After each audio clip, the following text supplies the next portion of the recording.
Hello everyone, it's Dylan from Yugioh Everything, and welcome back to another Yu-Gi-Oh! 7's episode review. This time we will be reviewing episode 55 of Yu-Gi-Oh! 7's The Duel between Rook and Yujin, the second oldest Goha sibling, after Yugioh and Yugioh dueled last week. And what did I think about this episode? I thought it was an okay episode. I thought it was a good episode. It didn't blow me away. There were some aspects of it that I really enjoyed. There were others that, I didn't really do it for me, but, I'm going to get into that in this review.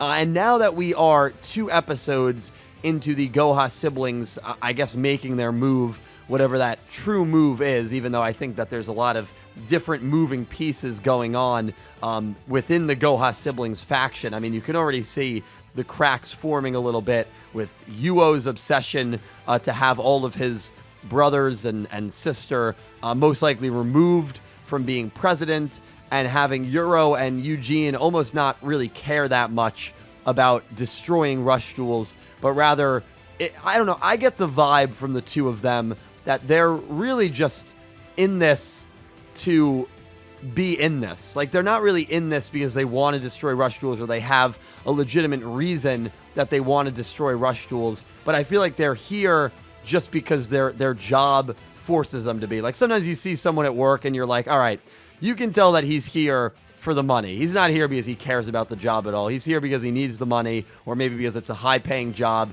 but there's no passion. That's kind of the vibe that I have gotten from Yujin and Yugioh in these last 2 episodes. 2 characters that I feel have love in other aspects. Yugioh with the wind and the riding and the motorcycling and whatever you want to call him riding around. We even see him save Roman in this episode. And Yujin with the sea and singing and being a rip-off version of Atticus Rhodes. I don't know if anyone else got that vibe, but that was the exact character comparison that I had. But I really did like Yujin. I really liked how he was able to form a bond. Him swimming around with the dolphin underwater, I don't know what it was, but that was just such a wholesome moment.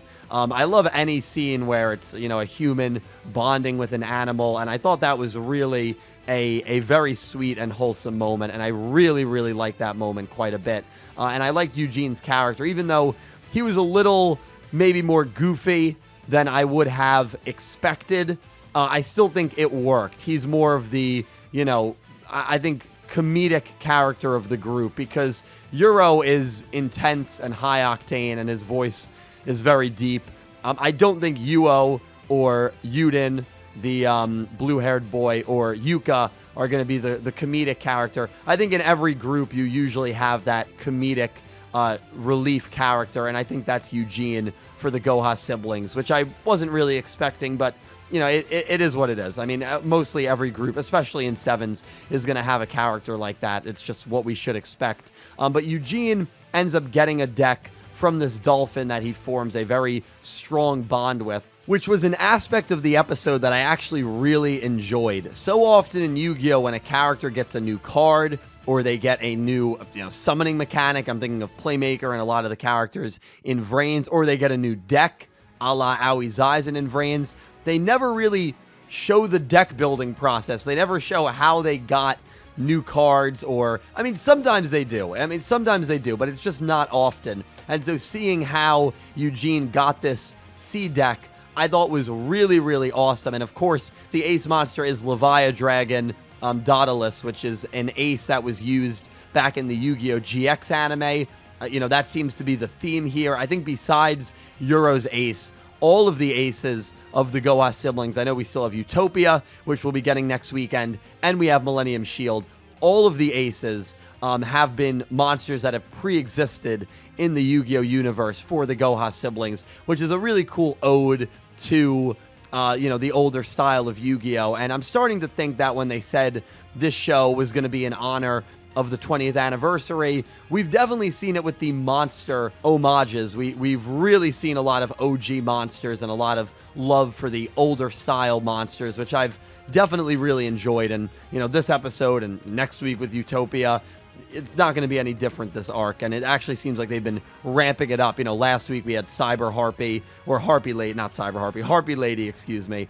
So it's been really nice to see that, and that's kind of how they've paid tribute to the older style of Yu-Gi-Oh! And, I still think the advertising was a mistake, but you can kind of at least see maybe where they were aiming for when they said that it was going to be a 20th anniversary show. The duel itself was really good. I actually thought that the duel quality was one of the better duels that we've seen. This was the way that they set it up at the end, I really loved. It was one of those moments where you actually kind of stand up out of your seat and you're waiting. Everyone is waiting with bated breath to see if Yujin is going to draw Umi. And I love when Yu-Gi-Oh! Sets it up that way. When they set it up where if a character draws a certain card, a character that's not the protagonist or the good character, if they draw a certain card, they are going to get the win. I think that is one of the most tense moments you can ever have in a duel, when you as an audience member know if a certain card gets drawn, the duel is over. And in this case, it's amplified because of how they have built up Rook. Rook is undefeated, he is the duel king, and so every single time he duels, the writers of Yu-Gi-Oh! Sevens know, everyone in the audience is thinking, is this when Rook's going to lose? Is this the moment that Rook is going to lose? And to set it up where Yujin, if he draws Umi at the end, he's going to deal Rook 500 life points, I thought was absolutely genius. And it was one of those moments where when I was watching live,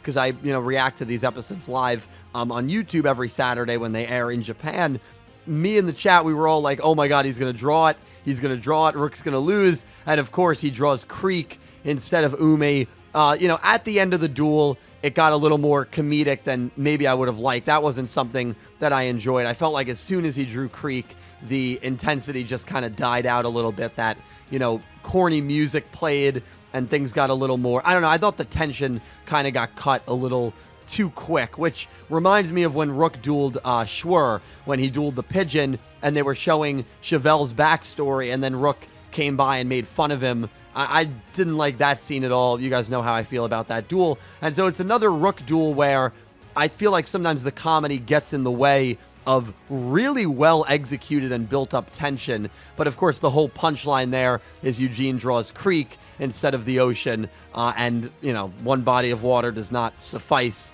against the body of water being the ocean. And of course, Yujin ends up losing the duel. He gets stripped of his presidency.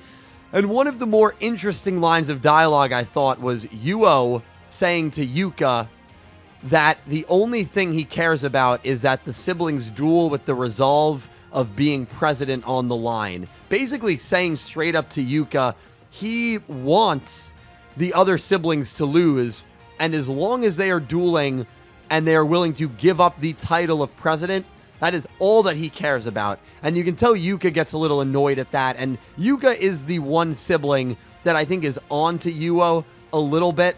I don't know where Yudun stands, the blue-haired boy. He's very laid back and mysterious, which is what we knew based on what his voice actor described before the season began.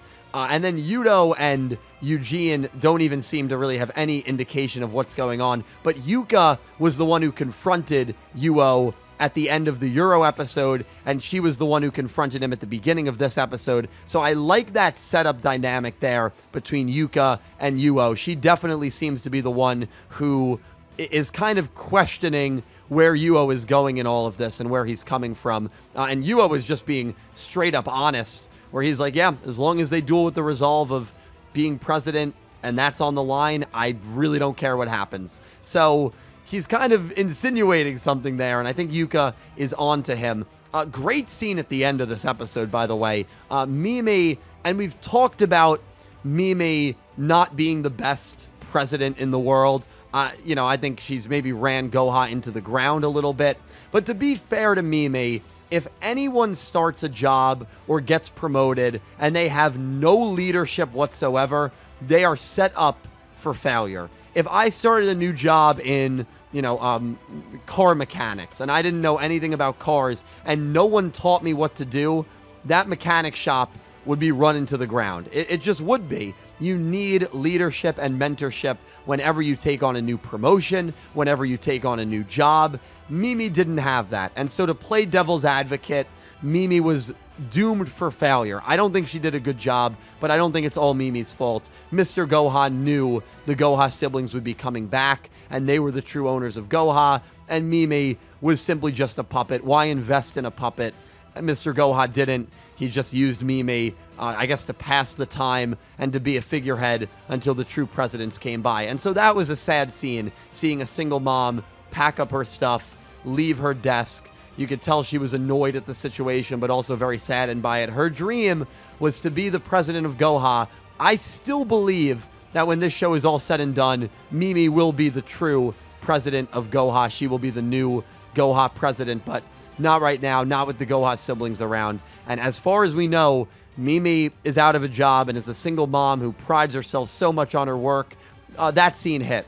That scene definitely hit home. I thought that was one of the best scenes of the episode. I thought it was one of the sadder scenes of Sevens, actually. And Sevens hasn't had a lot of, serious and sad and dark scenes, in my opinion. I think of when Chevelle was about to die with Dove Rap. That was a pretty sad scene. But Mimi leaving and walking away from her dream by force, I thought that one hit. That one definitely hit for me. And then the episode ends with a very sinister shot where we pan below the office that Mimi just walked out of. We see about 20, mainly 5, but if you look on the left and the right of this image, you can see other suits. It just looks like suits. It looks like an army. I think of Primo's army in 5Ds. Maybe that's what Yugioh and Mr. Goha are building. But this mask shot at the end is definitely different than what we are used to. That is not the normal Mr. Goha mask. Of course, we know the Goha mask has different forms, but this one definitely looks the most sinister that we've seen so far. And I think that's just symbolic as to another Goha sibling is down. Yugioh's plan, I have to believe Yugioh is behind this, is starting to really take shape and take motion. And so at the end of the day, 55 was a solid episode, much like I thought 54 was. I don't love the idea of the Goha siblings just dying, or not dying, but being defeated until Yugioh duels or that new summoning mechanic gets developed.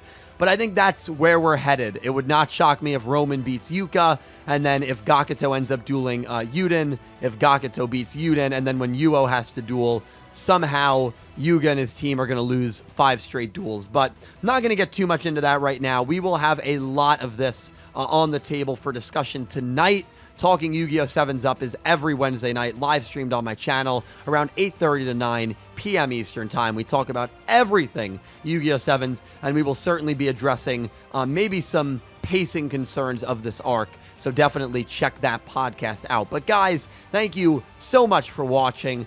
Please leave your thoughts down below. A special thank you to my Platinum tier patrons, Horace Maye, Goosey Q, Panther J, Blue Maiden 28, Jarrett Buller, Xslayer 64, Brandon Gomez, and TenjoKogamiZaizen, and to my Diamond tier patrons, Jesse Wood, Latrell Smith, and Anime Kaput, and to my Egyptian God tier patron, Xy's Lover 104. Thank you to everyone who supports me on Patreon. Thank you to everyone who is a YouTube channel member. I appreciate it so much. You guys help me out tremendously. I'm on Twitch, I'm on Insta, I'm on Twitter. Links for all those will be in the description. Thank you all so much for watching. I will talk to you in the comments, and I hope you have an amazing day.